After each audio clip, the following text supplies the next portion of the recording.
Good evening, gentlemen, and welcome to MGTOW, your Texas headquarters for MGTOW news and information. Tonight's story we're going to be covering is one of chills and thrills, spills, stupidity, ignorance, and yes, in the end, self-immolation.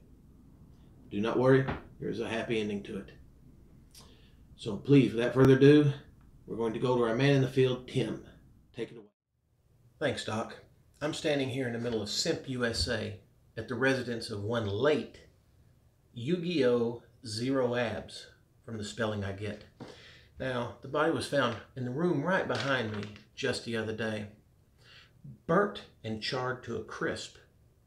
The only recognizable part that was able to be found by the coroner was a wallowed out sphincter. The odd thing about that was that it was packed full of avocados and bananas. We're not really sure what that was all about, so we did some investigation. Initially, we were believing that this was some sort of ex-feminazi PUA kind of hit because that's what he was known as. However, the information we have recently come by was this is more than likely a PUA purge, as the PUAs have been getting rid of a lot of their less virile members, their less alpha members, those that are not able to maintain frame, as well as pass their brand new program called staring down a wall. That's where you stare at a wall for 40 seconds and intimidate the wall. Our understanding is he failed that and that he was liquidated because of that. That's horrible, Todd. Do you have any further information of exactly what the scene looks like or any other situation there? Yes, we have an eyewitness to the situation that was there that night that was helping him. He was working with his PUA, his PUA trainer, Chad. Chad, what did you... Totally stoking the program, It's like winning, It's like focusing in on the wall, zeroing it down, had it nailed. The wall was giving in. 40 seconds he had it. All 43, lost it. The wall was winning. Yogi is like that, and the wall's like, dude, I ain't having it. And he's like, oh, you gotta have it. I'm so alpha. And it's like, the wall's like, no, dude, you lost. And like, he goes, I know what to do. So grab the stuff, freaking dose this stuff down with it, man. Next thing you know, he's on fire. He's like, oh, I'm on fire. And I'm like, dude, just maintain frame. He's like, I'm on fire. I'm, dude, maintain frame. He's like, help me, help me. And he's like, so I like started throwing all the pheromone soap at him, man, because it's like all I had. But that stuff don't work for nothing. And like, he's like, ah, and it's like, I'm not alpha. Oh. And like, that was it, man. I went out. Okay. Found out anything else about this liquid MGTOW substance that we need to be concerned with or be aware of? Absolutely, Doc, we did.